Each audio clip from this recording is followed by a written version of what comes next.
Yeah, we're live. Wrong cam t-shirt. How's everybody doing? Tonight we're going to take a look at, I've got the 504 is still up on the dyno, and I've run a few cams through it, and now I'm trying to run, I'm swapped over from the carburation. Last night I was running, and this morning and this afternoon, I was running the Ford with a Performer RM, not an air gap, and a 750 Holly. And then now I'm changed over to a variety of different, we'll take a walk over and I'll take a look, a variety of different Ford aftermarket intake manifolds and factory ones too. I've got the tubular GT40. They're all basically going to run the same lower because that lower is common among all of them. So I've got the Ford GT40. I have the factory Cobra, which would have been on like a 93. I have the SN95 version. That upper is different, obviously. And then also the Explorer and the elbow with the Explorer as well too. So it'll be interesting to see how the different upper manifolds compare to each other. And I don't think there's going to be a huge difference, but it'll be interesting to see. I haven't run this test because I haven't done a lot of GT40 stuff, GT40 testing, and especially a Cobra. And I've never run an Explorer manifold. So it would be interesting to see. It's always the one that I recommend to everybody because I know that it's going to be better than a factory HO manifold because we know the GT40 is a pretty fair bit better. And obviously if you combine it with an E303 cam like I have in the motor right now, then it's definitely all old school for the win. So that will be good stuff. So I'm excited about that. I'm hoping I can get the thing running. Right now we'll take a walk over there. Right now I'm flowing some injectors. I couldn't find some suitable injectors. It's just like always, I go to look in my bag of injectors and there's always 7 injectors. What am I going to do with 7 injectors? That's more frustrating than just finding 6. At least 6, I could go, yeah, we were running a V6, but I've never run a V7. So I don't know. It happens. So I took it. What I did was we've got a bunch of injectors that we take out of everything and almost throw them away. We just throw them in a bag. And I've got a bunch of LS1 injectors, and I don't know that they've ever been run in anything. So I'm having to go through and put them on the machine and clean them and make sure that at least they all flow the same. And see what they are, because I need something that's going to be like, we don't have any around here. I thought that we had a set of 24-pound Ford injectors, the old blue ones, because that would be about right for this kind of power level. But I think that the LS1 injectors are probably very close to that. They're certainly going to be bigger than the 19s. That we've got a bunch of 19s around for the 5-liter stuff, and everyone just kind of throws those away because you can't really make very much power with them. But a 24 would be nice, or 30, or anything like that. I've got a set of Snake Eater 1500s, but you don't need that kind of injector on a 400 horsepower motor or whatever. So I'm having to go through and all the LS1 injectors, I already flowed them once and they flow differently. So now I'm going through a cleaning cycle or maybe 2 cleaning cycles and then see if I can get them. And I've got extra ones too. So I have 8 and then I have like 3 or 4 other ones. So I'm hoping between the cleaning and the mixing and matching, because I already found one that didn't flow at all. A lot of times when you hit on it a little bit or hit it on the side of the wall or whatever, and sometimes if we have the cleaning, the solution and the what is it, hydrostatic or electrostatic or something? I forgot what it's called. If we clean the injector and I go through all of them, I'm hoping to find like 8 that are close enough to being flowing the same so that I can run them all in this motor. And then that should give me enough air or enough fuel flow, because especially if I'm only running pump gas, we're running it on 91. And also we've got a lot of fuel pump there. So I can start off with the static pressure at, 60 PSI or 70 PSI or 80 PSI, whatever we want. And then get enough fuel flow to it to be able to tune it. The motor's running all the way up to, and this will be interesting, with the dual plane RPM air gap, or not air gap, but the RPM, it's running all the way up to 64 or 6500, and it seems to be working pretty well with some of the camshafts. Obviously not the stock camshaft, which we also ran, but it has the blueprint as cast aluminum heads on it, and those are doing pretty well. We've made a decent bit over 400 horsepower with those, and this is a pretty mild combination, so it's actually working out pretty well. What else we got going on? we'll take a look. We'll take a walk over and look at the intake manifolds, and then take a walk over into the dyno cell, and you can see what condition the engine is in. And then also we'll take a walk over to or motor for all of my electric motor guys. And then we'll take a walk over to the other side and take a look at the injector cleaning machine too, because I think they're probably about done with the first cycle, and I think we'll run them through 2 cycles before we actually take them out. And I'll have to take them out of the cleaning solution and stuff, and then put them back in, and we'll flow test them and see if we've made any changes. If they're going to stay the same, then obviously we just have to do some more mixing and matching. And I'm hoping we can get 8 that are the same. What I'm guessing will probably happen is that we'll get 7 that are the same, and that will continue on my 7/8 scale kind of thing. So let's take a walk over. I'll take a look at some of those intake manifolds. See if I can do this without hurting anything.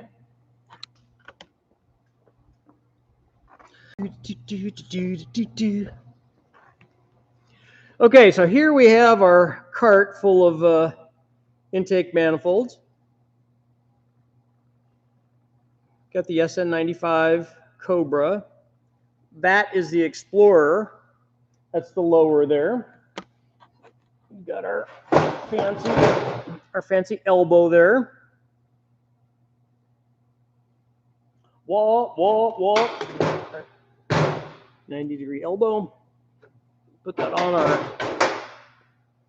and then we have down here, we have the tubular GT40, totally tubular. And then inside the dyno cell, so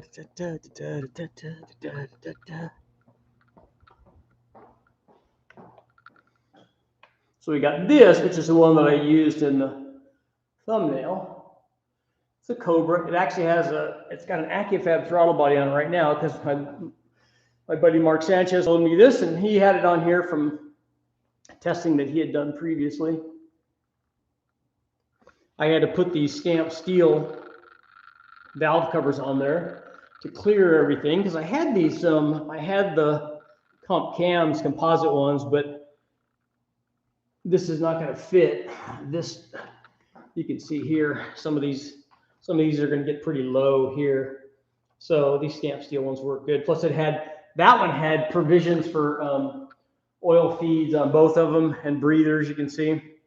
So that wasn't going to work out. That's our RPM and our Holly with the Percy's adjust jet on here. So you just dial the jet in here. Wah. I'm going to flood it. So more testing on this, hopefully tonight, if I can get the fuel injection running. That's what I'm hoping for. And then if I do, then it's just a matter of swapping these lids, which will be quick and easy. And also be able to compare the RPM carbureted intake versus these fuel injected manifolds. And obviously we're comparing more the manifold style there than we are fuel injection versus carburation, because everybody says that, but that's not a reality unless you do it on the same intake, which we've done before. They do. How you deliver fuel is less of a concern except for charge cooling.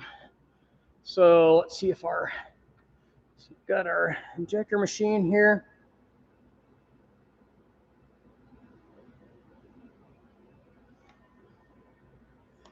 Ultrasonic, that's the word I was looking for earlier. Why didn't you guys tell me? So, can you hear that? Can you hear me now? Can you hear me now? Here. How's that? Can you hear it now?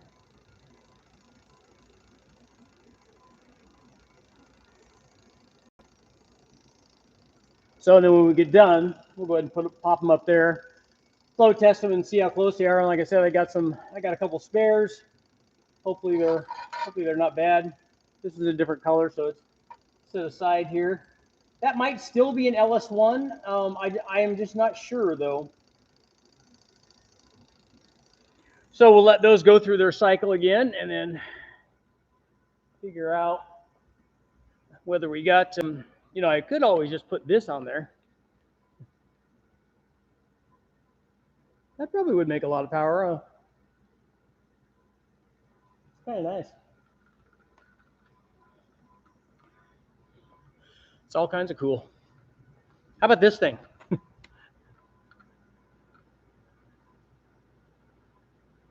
anybody know what that is?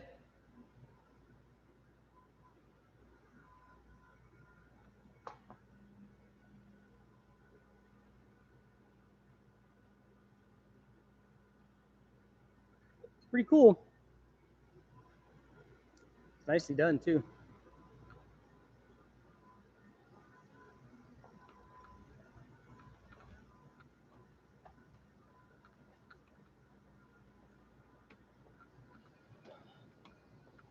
Wah, wah.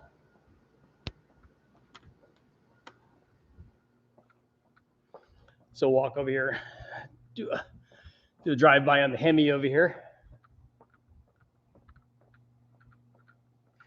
Kind of cool.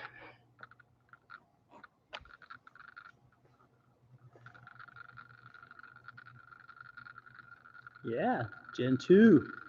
Dual quads. Next to Freiburger's crazy tunnel ram, blower, nitrous, E85. You know, that's kind of all of it. That was that's probably one of my favorite tests that they've done, because they did all that stuff with a big stripped like race 871 blower. They ran it with gas, they ran it with E85, they ran it with nitrous, they ran it with all of that. And as you might imagine, running with all of that makes a lot of power. I want to say that thing made like, I want to say that thing made 1,500 or something. It was fairly impressive. And then with the tunnel ram, obviously did really well. You know, good power production. Oh, my camera's kind of jacked up again. Come on, get happy again.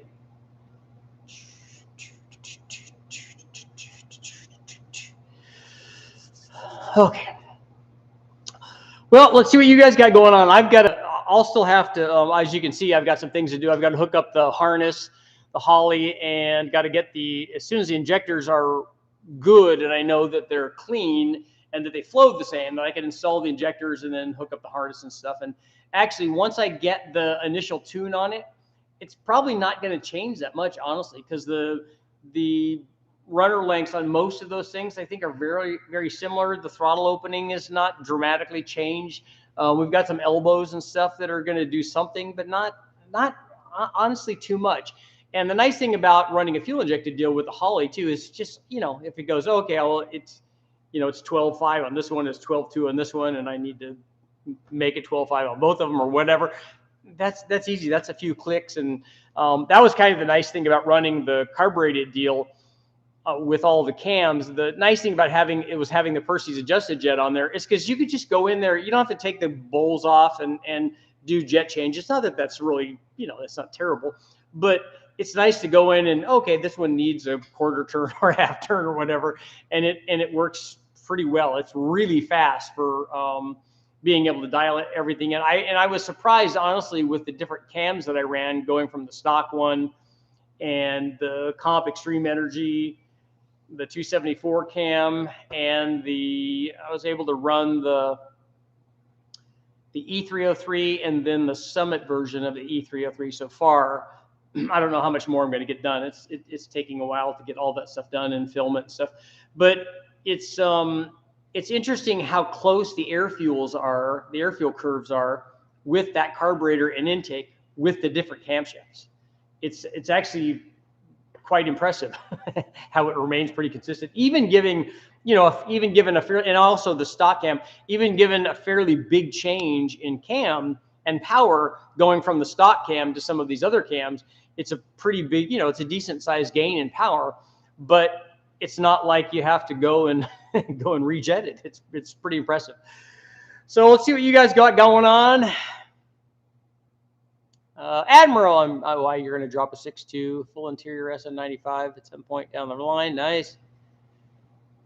Is that the Hemi versus 446 pack test? I don't think that one is the Hemi. I don't think it is. I think that that's actually a customer's motor.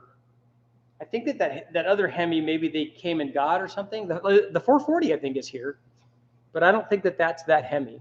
There's another blown Hemi over here too that's that they did. The Charles, it is it is a milk truck. Well, it's a, I think it's, I don't know if it's a milk truck or if it's a mail truck, but it is from the UK, I think, and I think it is the VW. Yeah, I think Casey's right. Yeah, it's not a Morris. I saw 351 stroke to 460 for Dart Racing Block. Yeah, they can do that. I ran one, or I did a story on one from Tom over at Lucas Oil. He did a 460 inch 351 base motor, so that's pretty big. That's like, you know, that's big block big. B, what's going on? I'm building a GSR 12-to-1 compression with Skunk 2 Pro 3 cams and running 6466 turbo. I think it'd be okay to boost 30 pounds on E85 and run about 15 degrees. I don't know about the timing there. I've never run a 12-to-1 and 30 pounds on E85. I think it's possible. I think I'd want something with more octane than E85, but you know, maybe you guys are doing it. I've never tried that. 15 degrees on 30 pounds seems a little low for what we would run on race gas, but so maybe that would be okay.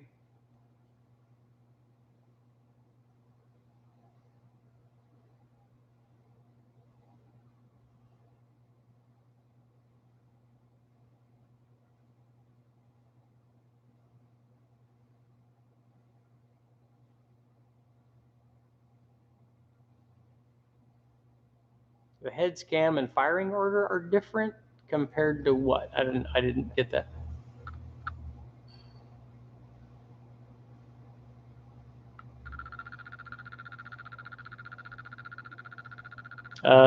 Jesus Saves says that Honda guys do it all the time, so I'm just being honest. I've never tried it.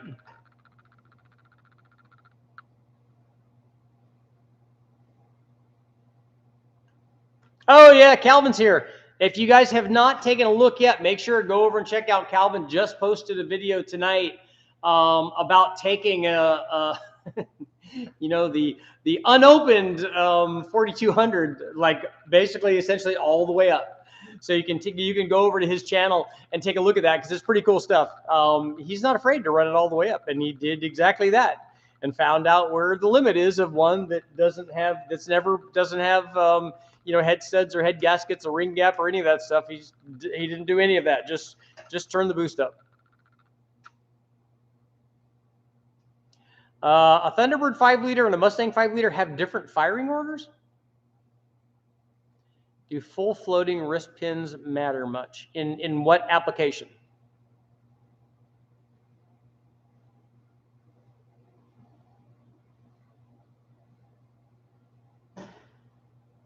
Move around a little. I'm just trying to look at the comments. What kind of feel would it take for 12-to-1 with 30 pounds of boost? Well, he's going to try it on E85, and like I said, I've never tried it, Dan.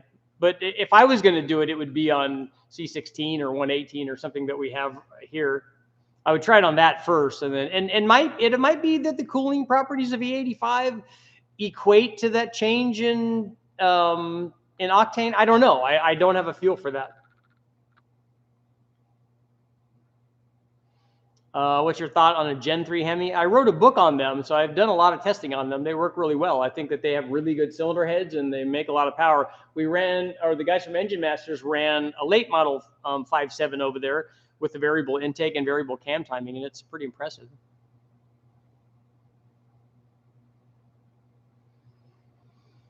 So Calvin, that thing let go at 31 pounds?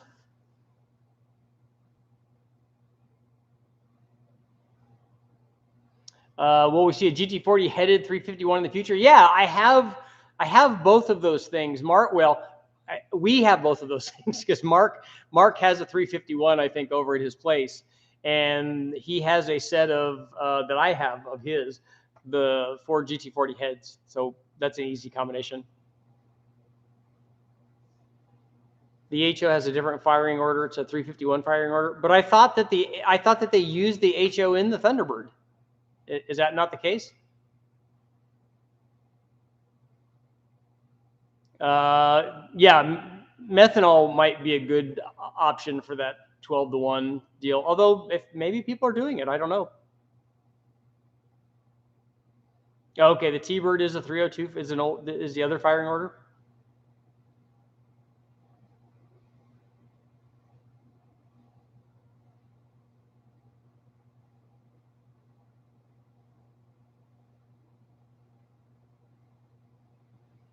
GT40 heads with a stage 2 cam. You mean like the Trick Flow or the Extreme Energy 274, that kind of thing?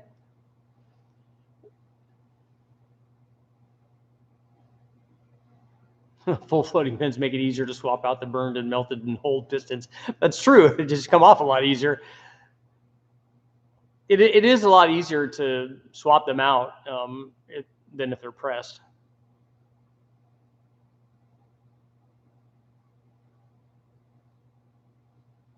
I'm here not being able to sleep at night running 11-to-1 on 7 pounds on E85. I think you're good.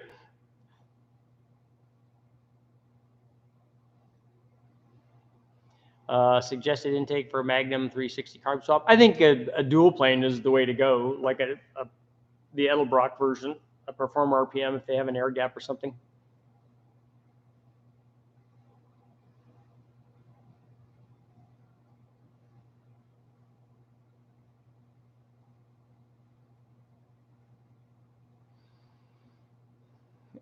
So Calvin, you're going to do an autopsy on it. The bearings are still good, so that means the rod is the bottom end, the big end of the rod is still there. I'm going to hesitate to guess and tell you that you broke a ringland, but it'll be interesting to see.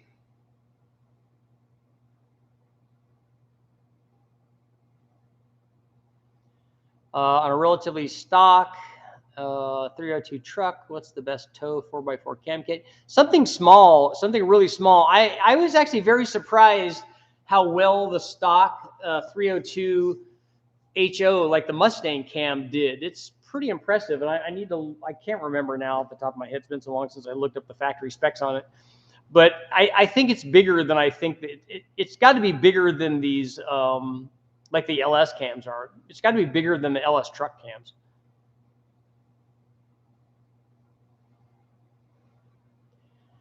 What's your recommended quench? You're building a motor as a daily driver, and the quench is your concern?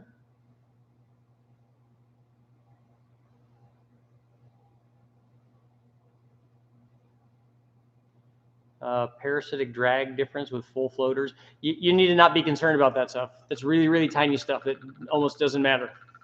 You need to be concerned with the other things, like where the piston is, how far down in the hole it is, what head gasket I'm using, what camshaft I'm using, what cylinder heads I'm using. Those are the big things.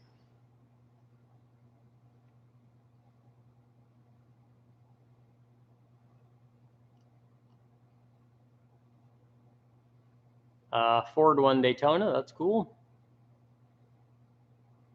Victor Juniors will do better than GT40s. I think that an aluminum set of Victor Juniors over a set of iron GT40, even a set of aluminum GT40s, the Victor Junior should be better than both of those. At least it was in the testing.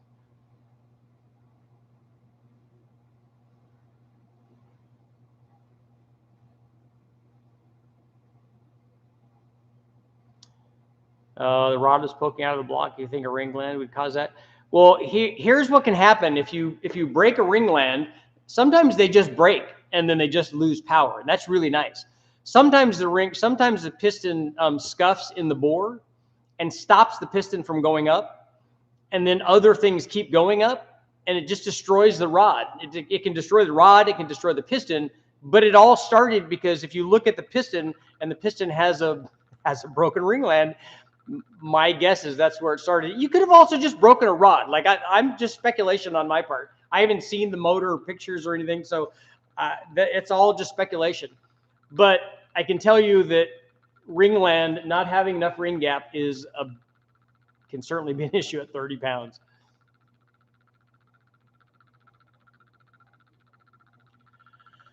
Have you ever tested the truck 302 intake manifold? I honestly don't remember ever testing the upper portion of the truck. We've run the lower stuff with other things, but I don't remember doing the truck upper.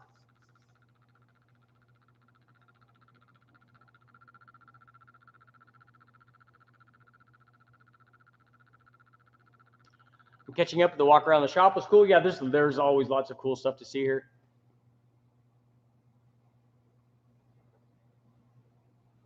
Have you done the Edelbrock E Street 1.9 valve heads on a 5-liter? I don't remember doing the E Street stuff because I don't think that stuff was out when I did all the 5-liter head testing.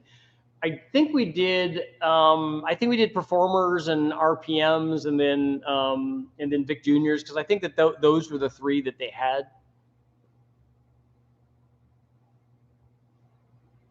Racing's in the house.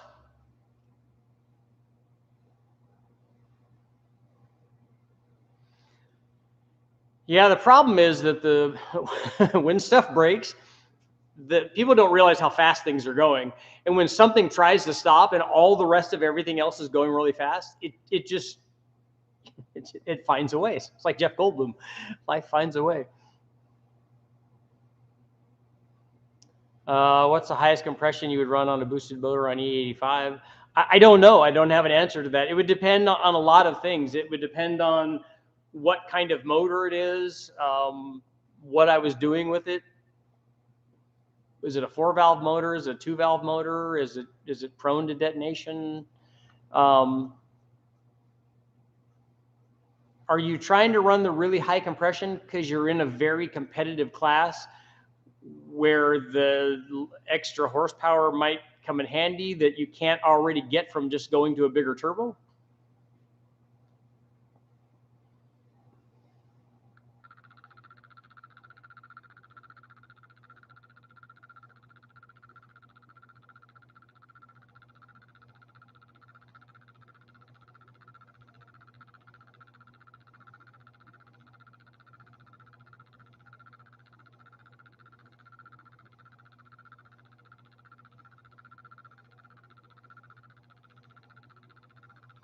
Is a 3.8-liter supercharged worth it? I really like the GM one. I've never tested the Ford one though, at least not on the engine dyno. What do you think about the Shelby GT500? Is it worth that much? I don't know how much it is, so I don't know how to answer that. If you're talking about the supercharger itself, then those can make good power, but it depends on what you're putting on.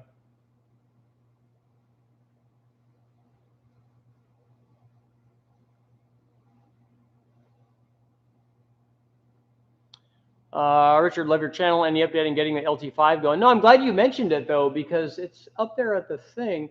I need to talk to Eric when he comes in tomorrow, and I'll ask him about it.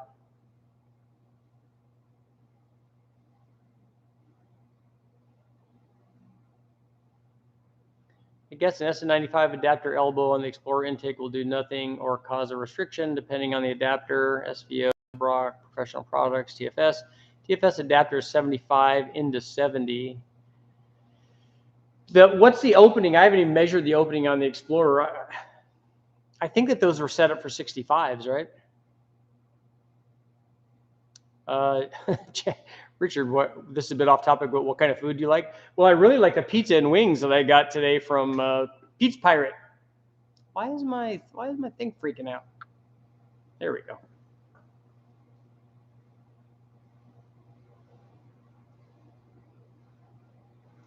The current GT500s are going for 100 grand. Yeah, that's not for me. CW, thank you very much. What's up? Our 70s 302 block stronger? A 70 302 block is going to be stronger than a late model hydraulic roller block. The 70 version is going to be heavier because it has more material, and because it wasn't designed for what they were doing with the hydraulic roller blocks. They wanted the things to be lightweight because they're trying to get good fuel economy.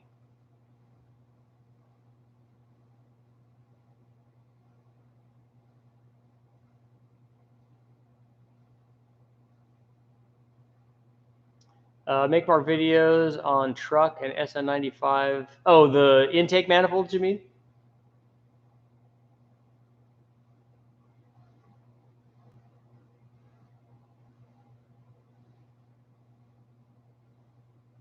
The HO motor is 137265548, right?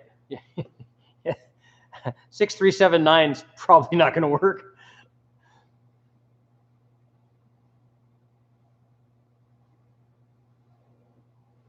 Mike's here. What's up?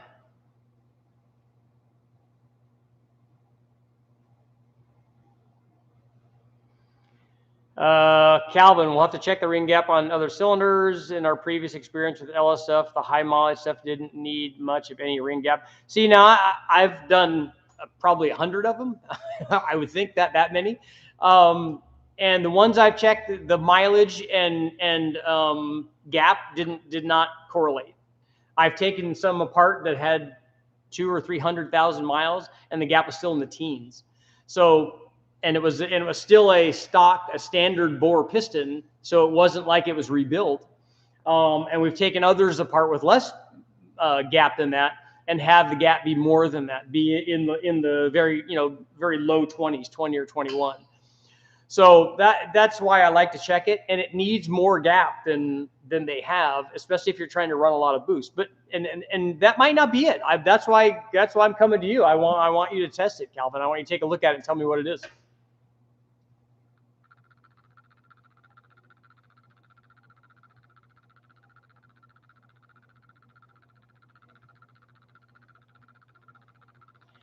What are your thoughts on making your favorite cam grind for different engines? I think if you take a close look at I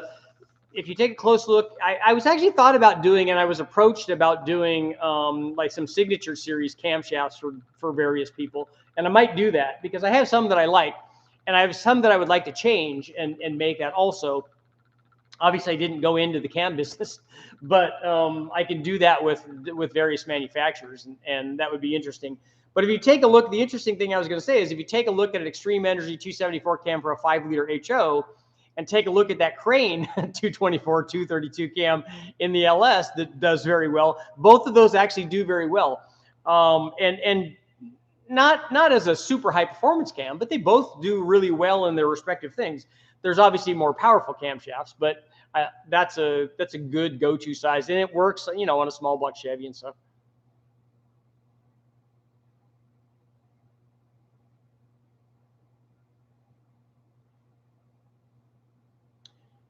Mike, did I see Eric Weingartner's call out?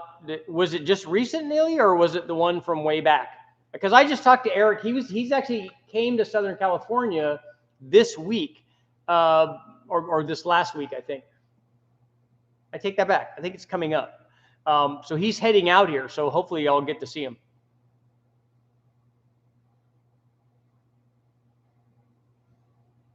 Tyler's in the house.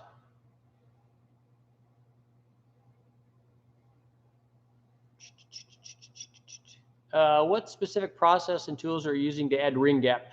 You can do that with a hand file. If you have the ring in a vise, or you have the vise in a file, and then you slide the ring back and forth on the edge, and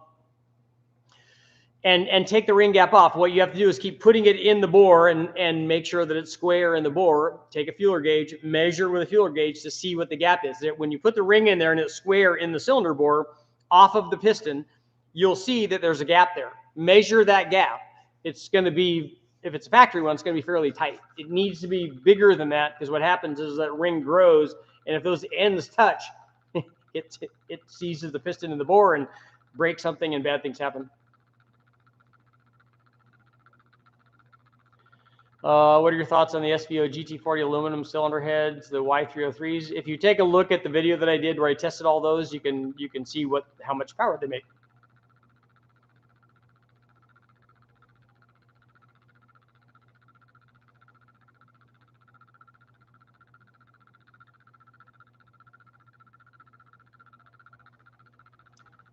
Mike, what was just yesterday? The cam swaps? Yeah, I did those yesterday and today.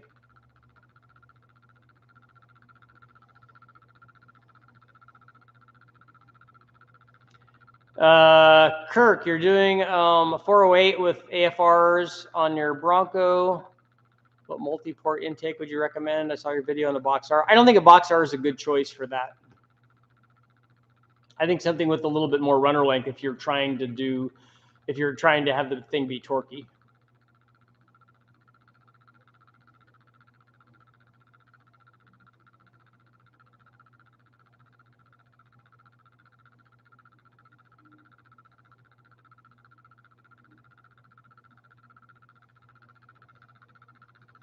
Oh, you can easily fool me.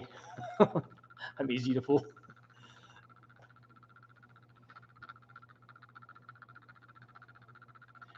Have you tested gapless rings with boost? I have not. I've only ever run gapless rings that I can remember 1 or 2 times.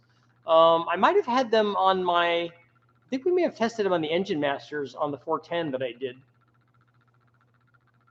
But I haven't run them under boost.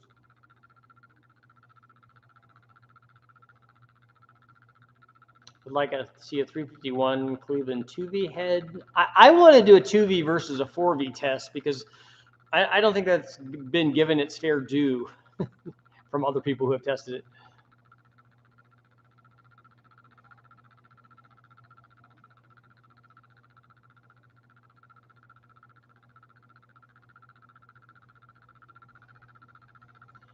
Does anyone else hear the incessant clicking in the background, or is that an issue with my end? We have the we have some things going in the shop. Maybe that's what you're hearing, or maybe it's the maybe it's the injector clicking back over there with the ultrasonic.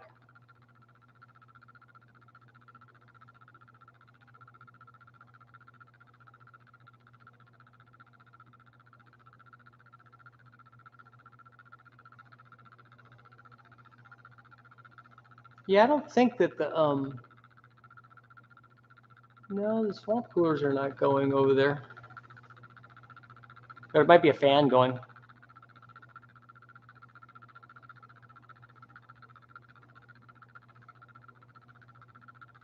Ever tested a non-HO 5-liter to see how far it will go? You mean like a Thunderbird version? Is the truck version a non-HO also? Like it says truck 302, a different firing order?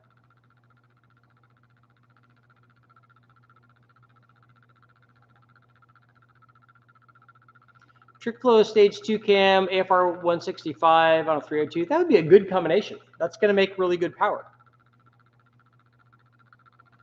You put a good intake manifold on it.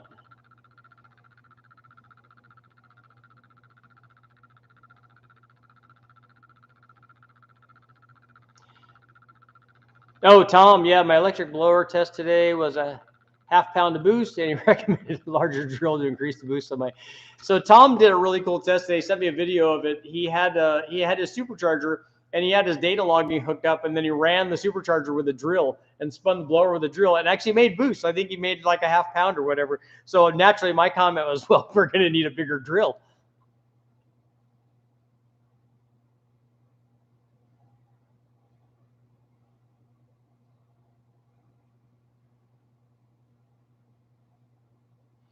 I think with a 165 head and that 274 cam on a good 302, if you have a good intake manifold on it, I think that's going to make 400 horsepower.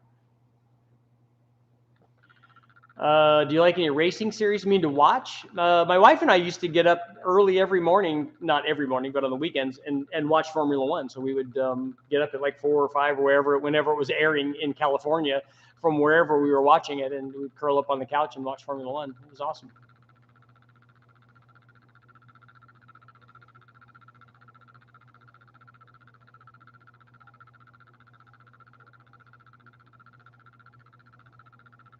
Sounds like a predator. Do I need to be concerned then?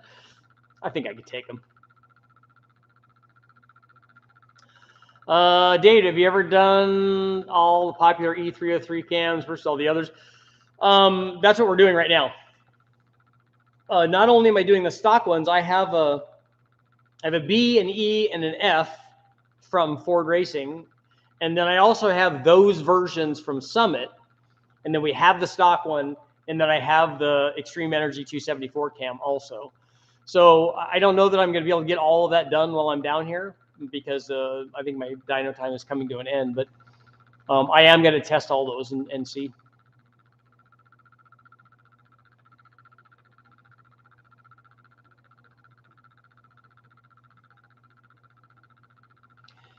Oh, Mike, nothing to worry about. I mean, I just want to make sure that he didn't give a shout out again, because I'm going to be doing some stuff with him. I'm going to send him the, which I brought down with me, the 3800 V6 heads, and then he does some really cool stuff over there.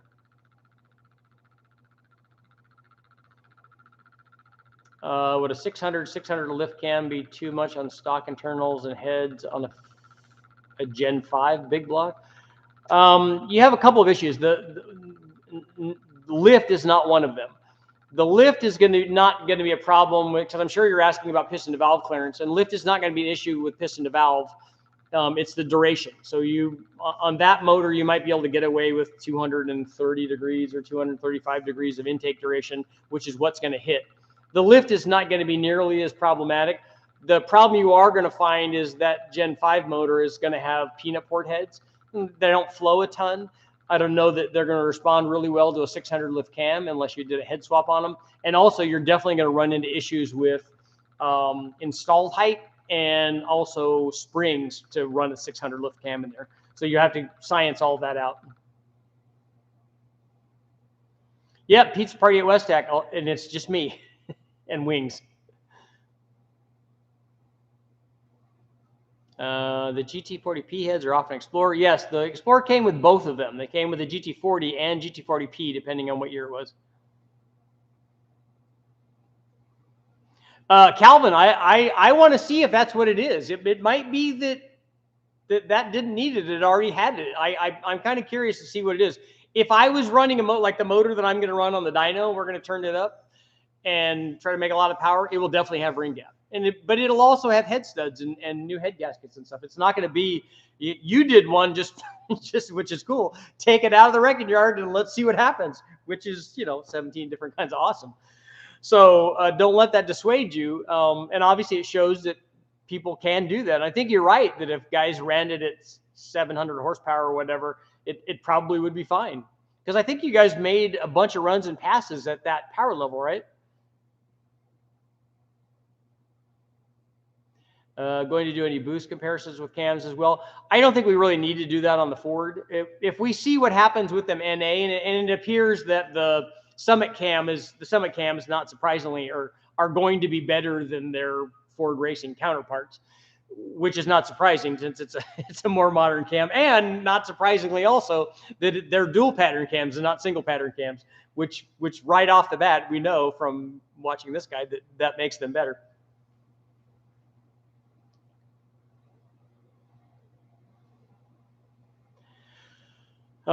Caleb, your 351 Windsor, are there any cams that still work with the factory mass air? Yeah, the mass air is actually pretty good. And you can run probably one of these small Summit cams, or even the E cam, I think, is also emissions legal.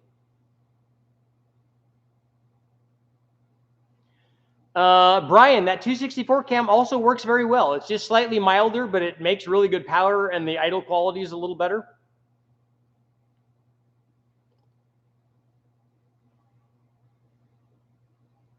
What would it take to go direct injection on a motor that didn't come with it? That's a lot of work.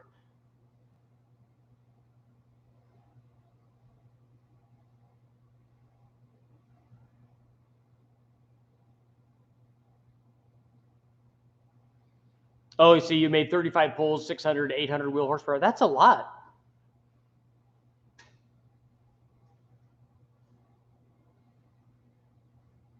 What's the best pizza in Europa Valley? I like Pizza Pirates. That's actually one of my favorites. What's your experience with comp cams? This Extreme Energy cam I have is probably, I don't know, it might be 10 years old. It still works.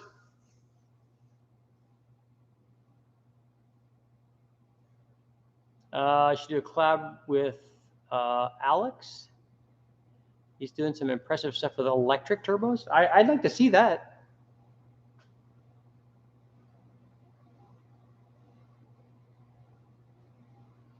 Oh, Cameron, I missed him. Okay, I didn't remember if it was like last week, because I didn't know when I was going to get down here. I think he was down here last week, and I didn't get here till the end, so he probably was already gone. Yeah, he went to see the guys at AFR, and I thought he said that he was going to come here to West Tech too. Billy is still at comp. Yep. B303 cam opinion. You can put that in there. They sold thousands of those things. It's not going to make the best power, but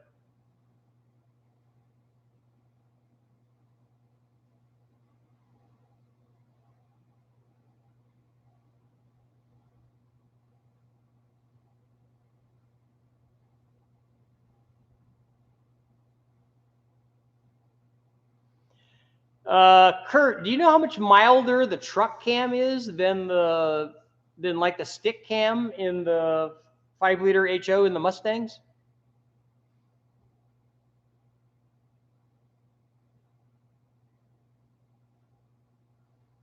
Uh, 5.3 or 4.8 versus a 5.0 pushrod comparison.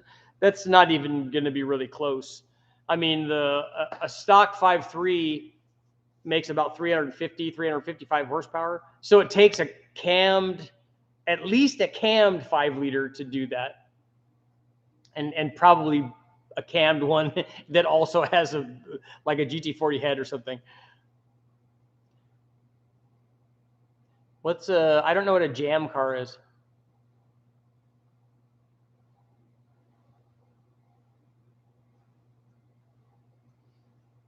I think a Mega Squirt would work for your turbo on your Crown Vic, because it doesn't take very much to make those things make power.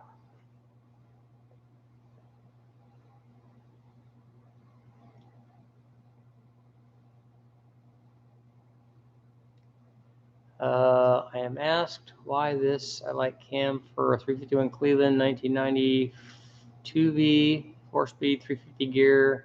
Cam part number or 110 split duration number, please. Are you asking for a cam for a Cleveland? I can't recite Cleveland part numbers off the top of my head because I use them so infrequently. But if it's a street car and you have piston to valve clearance, I would look for the kind of cams that we use in everything else. Something like a 231, 248 would be a really healthy cam in that. 224, 232 kind of thing would be a milder street cam in a Cleveland. The Cleveland stuff is typically going to be higher lift, I think, than the Windsor stuff, and for good reason.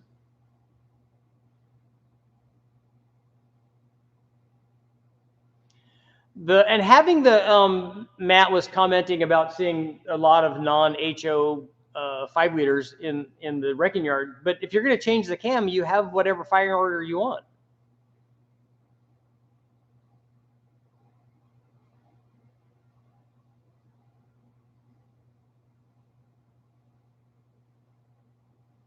A jam car. It's a car with a really good stereo in it. Honestly, that's not for me. I mean, no, I appreciate them and I like what they do. But when I'm driving, I drive 450 miles on the freeway to go home. And I don't even turn my stereo on. I talk to myself.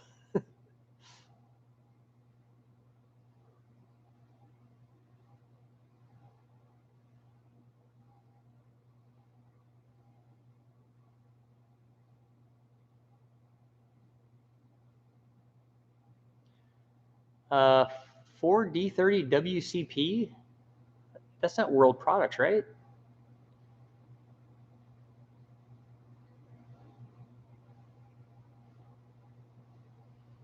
Getting late on the East Coast. Calvin, thanks for stopping by, man. Let me know what happens when you guys take that thing apart.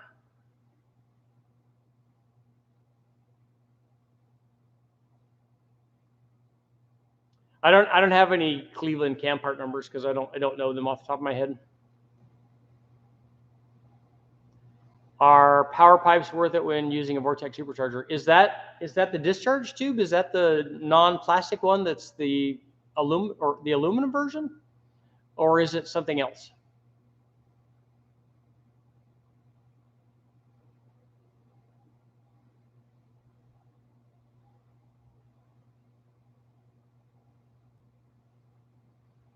What size turbo for a 396 with stock 820 heads? The head doesn't matter. Just whatever the power output that you have right now versus the power output that you want is going to dictate the size of the turbo.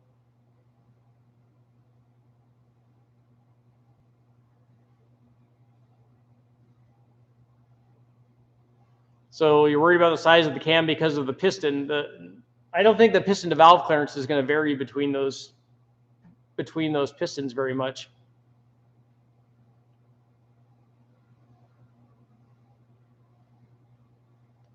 I sing while I drive. I sing all the time. But I have to play music when I sing because I can't do the music part too.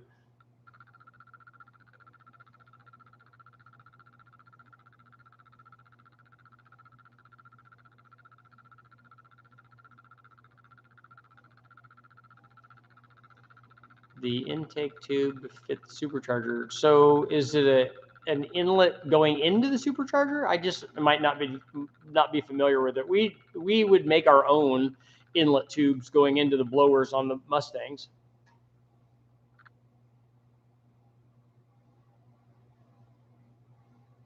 My problem with my conversations with myself is I already know what I'm going to say. Then I yell at myself for interrupting myself. It's the whole thing.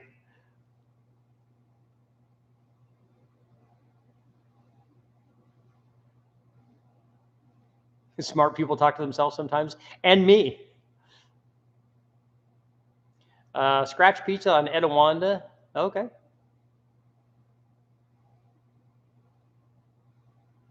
Would mass flow in a turbo be a better measure? A better measure of what?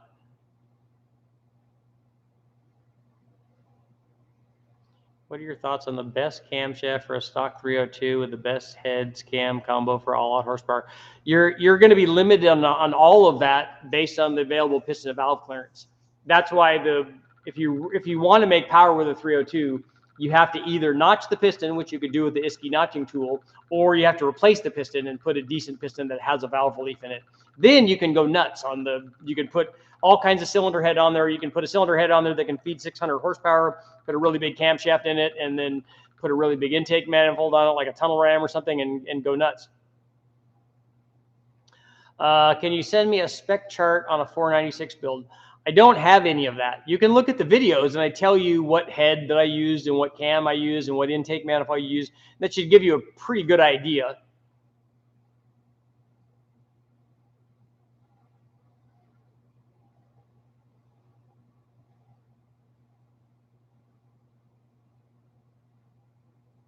Yeah, 196,000. We're getting close.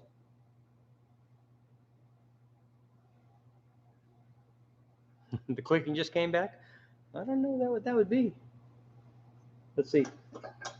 Is that it? That's me rocking the dry sump on. Oh, you guys should probably see this. This is kind of cool. That's what I'm playing with right there, the dry sump. Double wazoo big block deal. It's even hidden stuff on it. I don't know if that's just a cover. What is that? Oh yeah. Oh yeah, you guys will like that. Okay, so you guys like this. I had to uncover it. She's stacked. And they're even staggered, which is, the whole next level of awesomeness. It's pretty cool. Did you like that?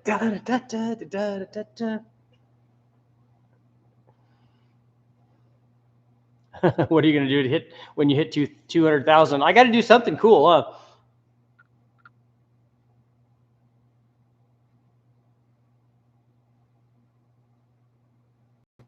huh? Brian, you want to keep why do you want to keep the RPM at 4,000 max?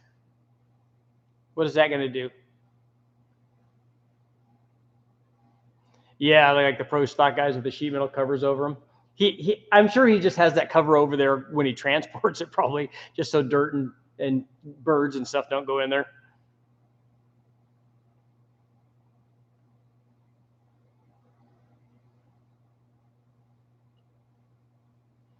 The noise is definitely some kind of fan, but I don't know what it is.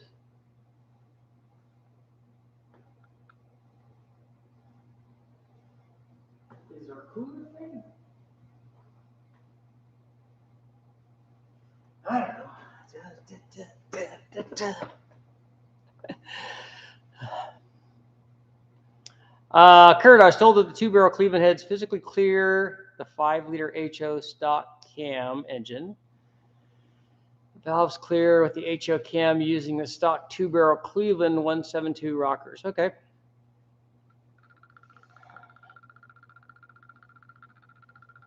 Anderson Ford Motorsports makes an aftermarket supercharger intake tube.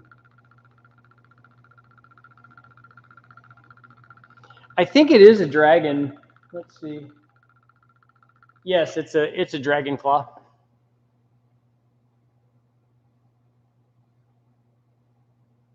Does the dry sump run off the front? Let's see. Yeah, the dry. This is a boat motor, but the dry sump does run off the front.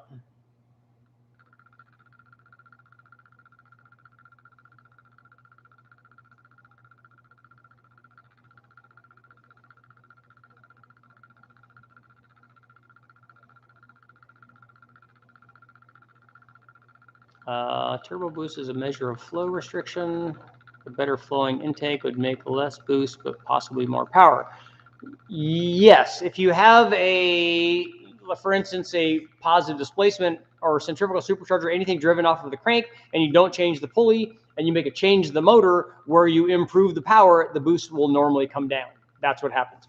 On a turbo, that doesn't always happen because when you make the change, the turbo is regulated by pressure. So it will speed up. So if you're running 10 pounds and you made a change and it lowered the boost because it's making more power and you freed up restriction, the turbo just speeds up to make sure that it still has 10 pounds all the time. And then you just get more of a gain is usually what happens. Is this mechanical or... This looks like it's mechanical. Yeah, it is. It's mechanically injected.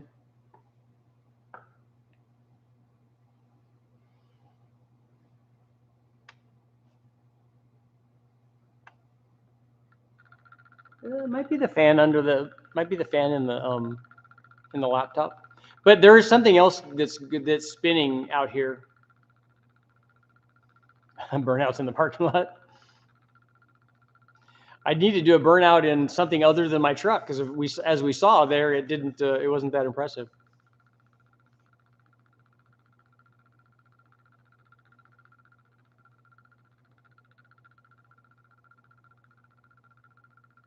I do need to get the Nova running. I don't know if I can get it running in time for 200,000 though.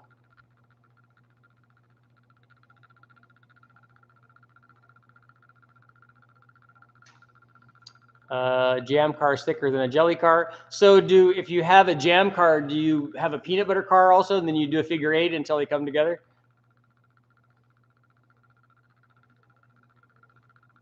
$200,000 Richard turbos his truck.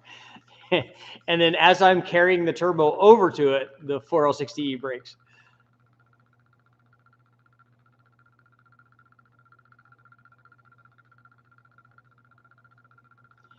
I just put the Extreme Energy 264 on my 302 with thumper ported 3 bars. I'm assuming that that's a GT40 head, I guess.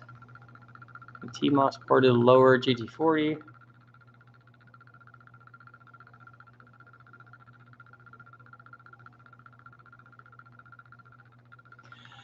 There is a distributor gear difference. The distributor is different between a Cleveland and a Windsor.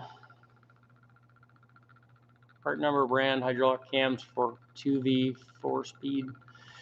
I don't have that information. You could big bang a motor in the Nova. Actually, what I'd like to do is just put a motor and a transmission in the Nova and just get it running. It'd be a little bit of work, but that's what I'd like to do. How long do you run the injectors to the cleaner? They're done. They're 10-minute cycles.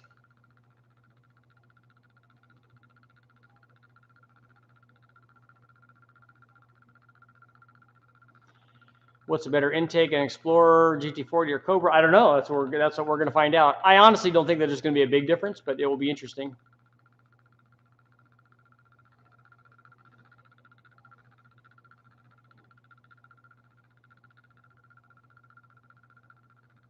Richard, I'll get you a deal on a 4L80E reman from O'Reilly's.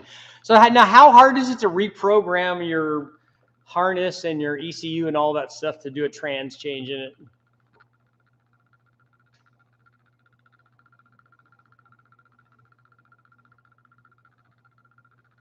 It would be cool to do a different engines. That's what I would originally wanted to do.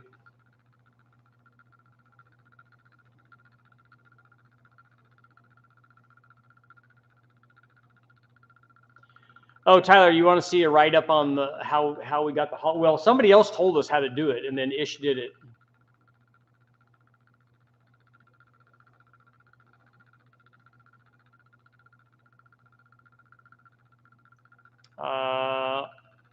Was able to catch your live stream again. Can you tell us what your thoughts are on the ice bans over in Europe and what you think will happen here?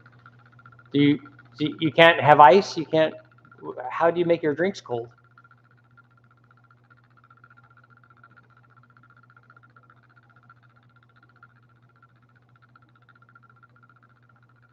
I'm thinking for the Nova, I'm thinking either an LS or a small block just to get it running and be able to drive around, even if it has a lawn chair in it or something. So a carbureted LS more than likely, and then a turbo 350 or turbo 400 or something that I don't have to worry about electronics for.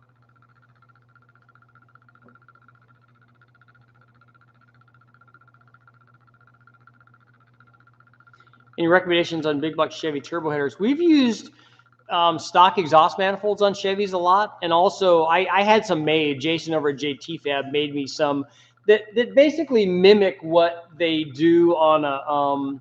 I got to show you guys something here.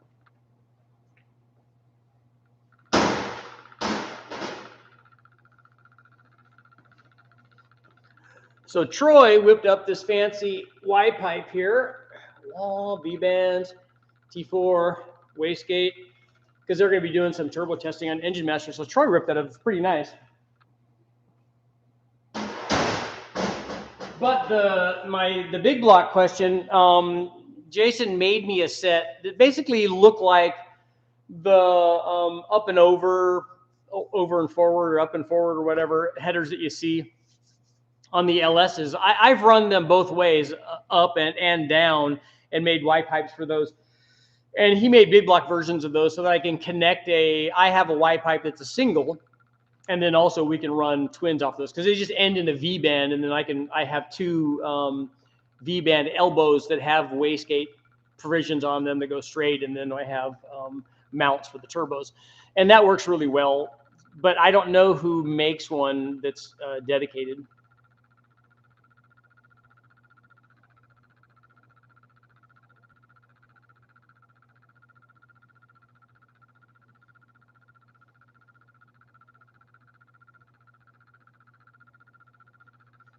Yeah, it is a Y pipe, WHY. So obviously, I was making a joke about the cooling your drinks. Are they? You're in Europe. They're banning internal combustion engines. Why are they doing that? How are they going to get trucks to run around and cars and stuff? A 3800 would be cool in there, but it would take an awful lot. It would take some sort of dedicated aftermarket ECU. It would take a way to connect the 3800 to some kind of transmission. It'd be a lot more problematic.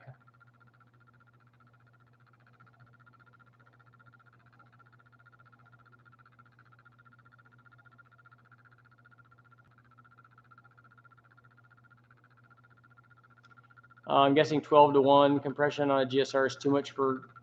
If you're talking about for a street car, there would be no reason to do that. If you're talking about running 12-to-1 on a build up because you're in a drag racing class where everybody's doing that and you're limited in your turbo, and so you're trying to make as much power as you can with that limited turbo, those kinds of things, then you do that. But there's no reason to run 12-to-1 static compression on a street GSR, because that's just not. It brings you closer to the danger area, and making sure your tune has to be exactly spot on, and whatever 12-to-1 gets you versus 10-to-1 or 9.5-to-1, that's just a pound or two of boost. So if you, I would rather do that if it were me.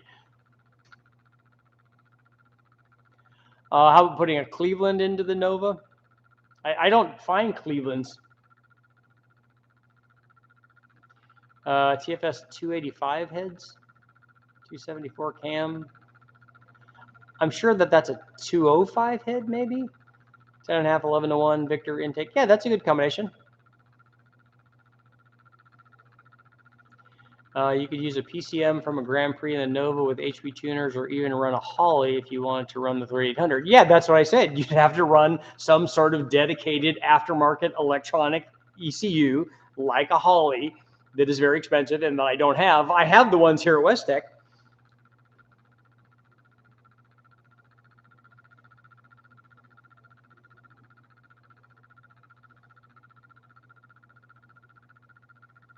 Yeah, I don't think we're going to see. It's going to be really hard to do electric big rigs, right?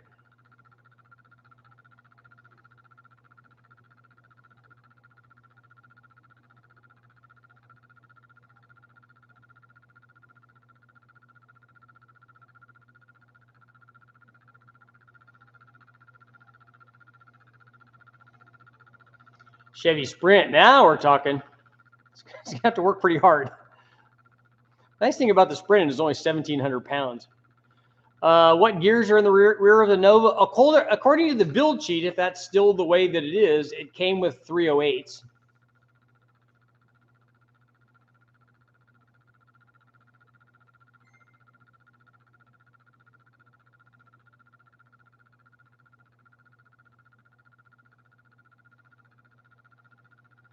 Yeah, if I build a carbureted motor, then that will make life a lot easier, and some sort of mechanical transmission, one that's not electronically controlled.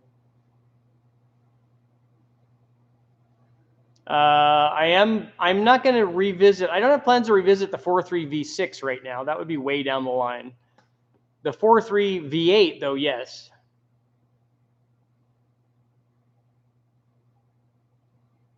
Okay, if it's a full drag car and you're doing everything that you can to make power and you have enough octane, then you can do that. There are guys running that kind of a compression. I don't know about in the GSR motor, but there are definitely guys doing it in modular Fords and other kinds of deals where they're trying to get everything out of it that they can, and having more static compression will do that. But most of those guys are running methanol, though. What was in the Nova originally? It was a 230. 230 or 250, one of those. It was an inline 6-cylinder car, 3-speed, floor shifted manual trans.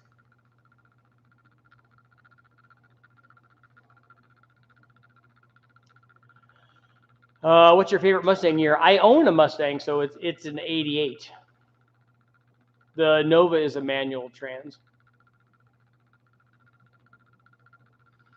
For a Mustang, my favorite year engine is 71. I mean, I don't think that they compare to a new Coyote or any of those, but for the original small block style stuff, a 71 Boss 351, I think, is the best motor. I like the looks of a 70 or 69 Boss 302, but I also like the look of a 65 or 66 Shelby.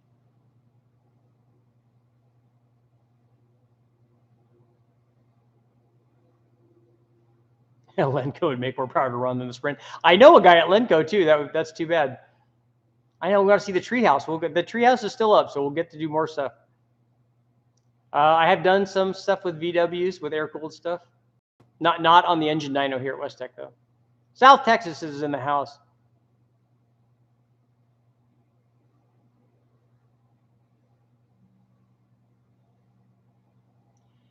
Change the build sheet, 468 and a Muncie.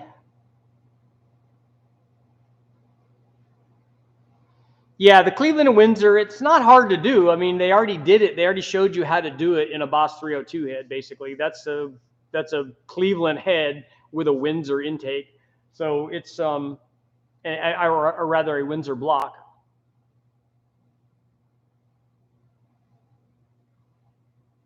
Put a Coyote in your 88 with a Whipple. I have a, I don't think I would do that. I would like to put an aluminum LS in it, or a Barra, or, you know, any of a number of things.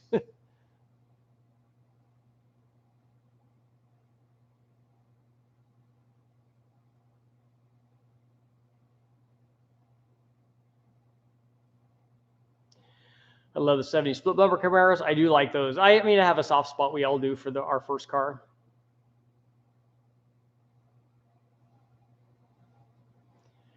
I haven't seen the new Flowtech thumper heads. Would you put a Boss 351 in your 88? I don't know if I could afford to build one of those. Those things are expensive.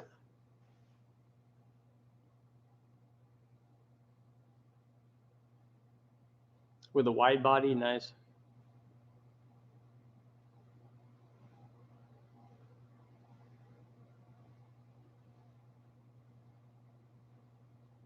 Hugh, it'd be a lot easier for you to make power with an LS than it would be with a 4.62 valve. But if you already have the motor in there, you can modify that, and I've got videos up on how to do that.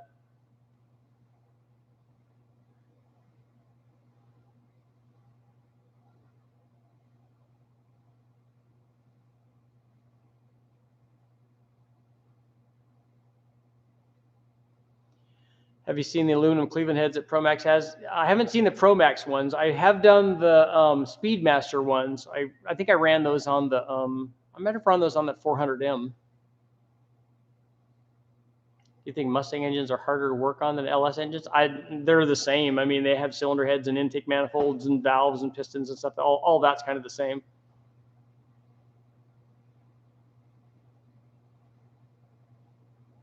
Why does it seem that not many people want to use Coyotes in their rides? They're expensive is the big problem for me. That's why I haven't run a bunch of them, because they're a lot more money at wrecking yards than an LS is, or any of the other engines I find. And I don't see Coyotes over here very often, or I think I've only ever seen one.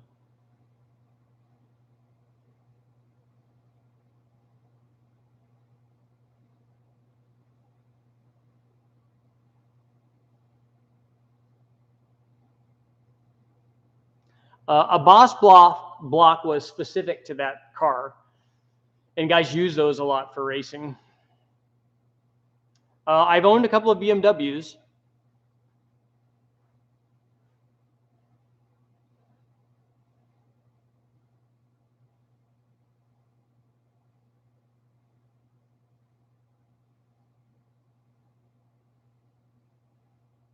Which is more reliable? The LS is what I would pick there.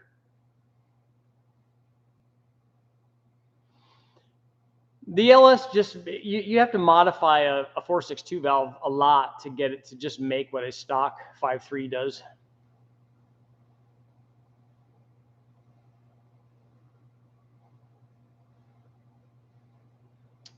Who is it? The guys at MPG made the Mustang kits, the wide body things.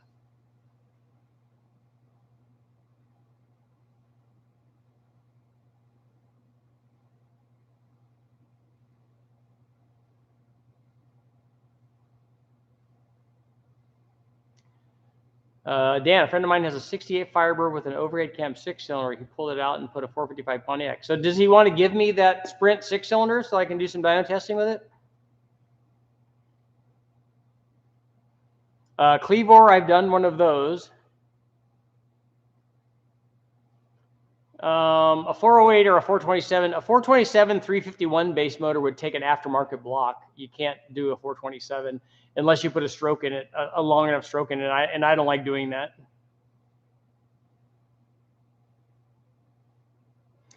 The Coyotes are good motors. They make a lot of power. I mean, I was really impressed. The first one that I ran back in late 2010, I think, is when I ran it. I think we ran it even before the car was introduced, or right at about the time the car was introduced. But I was impressed by how much power it made, and it responded very well to all the things that we did to it.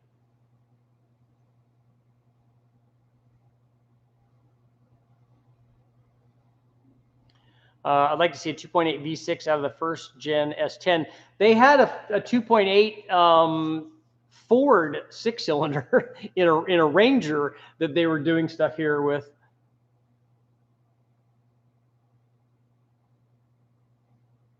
I got a 300 block. I can go get those from the wrecking yard. There's lots of those over there. I have to get a complete motor because I don't want to piece together anything else.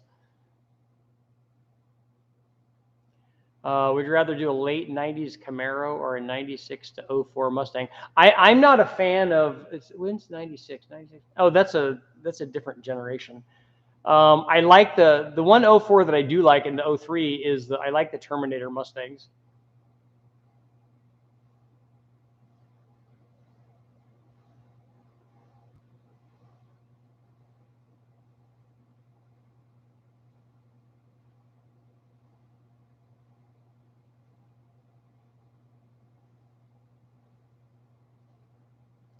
Why no show the step by to build of all kind motors? It is better. I don't know what your statement is. I don't know what that means.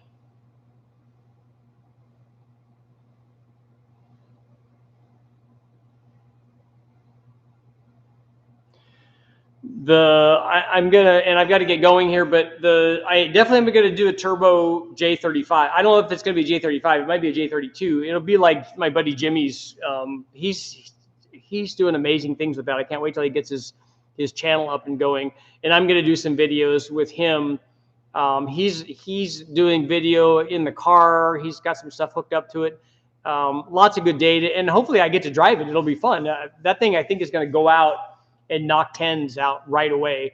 And then the goal obviously is to get it into the 9s, and then which I think is not going to be hard. I think that's just going to be boost, and then see where it goes from there. So it will be kind of cool.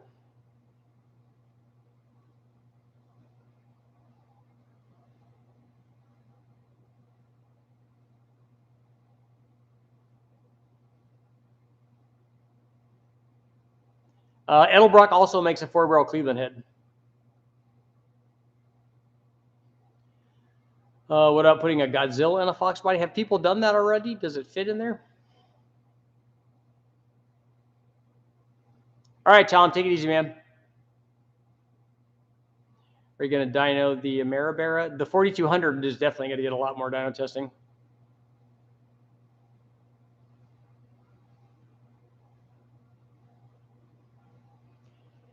With a new LT6, would you make a super richy version of that intake for resonance testing? I think that they probably already did a good job on that one. That one seems pretty impressive. Would you consider testing an OBM 617, a boosted diesel out of an 80s Mercedes? No, we won't run any diesels here.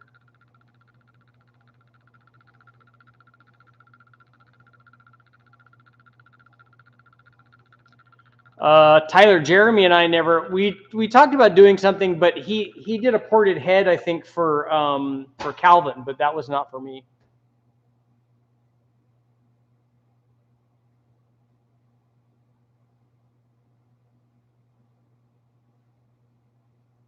Toyota engines, that would be nice. A Duramax and the Nova.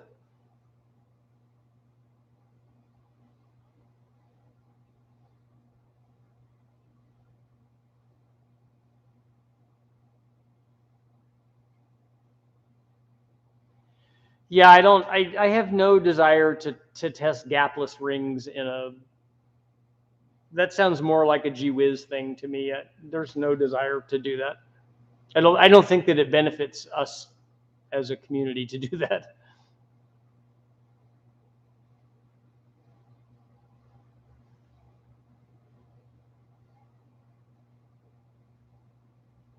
There's a lot of the 4200s at wrecking yards. There's no shortage of those. I have 2 of them already.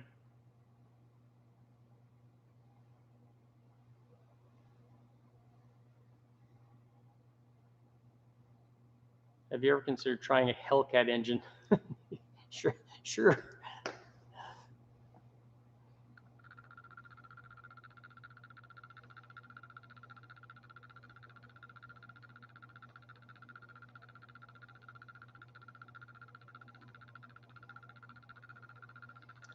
I think the way to do the Coyote, and then I got to get going. The way to do the Coyote is to do the 5-liter from the truck and then turn it into kind of a Coyote. I think that that's the low buckway or lower buckway.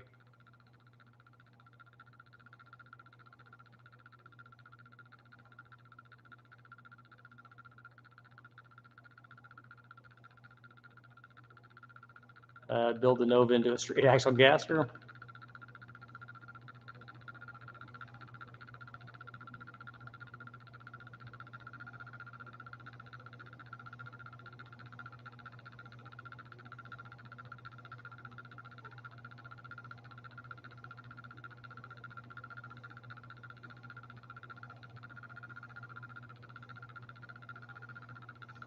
Yeah, I've run some Hemi stuff. I wrote a book on Hemis, and I have a lot of Hemi testing done. It doesn't seem to be nearly as popular, though. People don't watch those videos very much.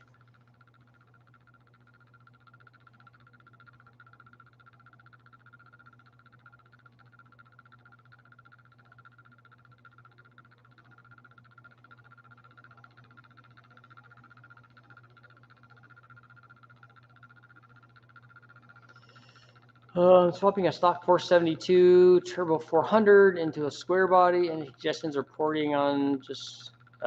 You could port the heads on those. They don't have a lot. Cadillac doesn't have a lot of head flow because they don't run a lot of engine speed in those things.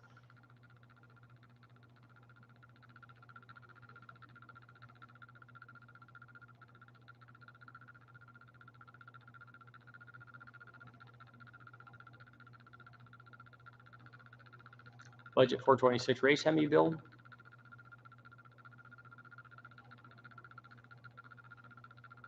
Yeah, I wonder what that build over there costs.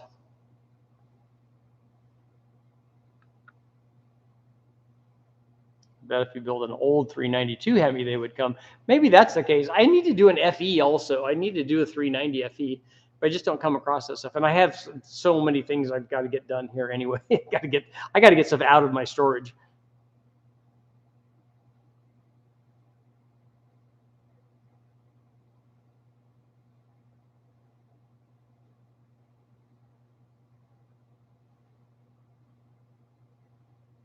Okay, last question. Well, last statement, I guess. I would like to see a head flow comparison between a 7.3 and a 429 Boss head, like a Boss 429, like a factory head, or like a aftermarket Kazi kind of head. Because I don't think that would be much of a comparison. I don't know how well that 7.3 head flows. Does it flow very well? And I honestly don't know what a stock Boss 429 head flows. I've only ever seen them assembled and together in cars. I don't know. I don't remember ever seeing any head flow data on that.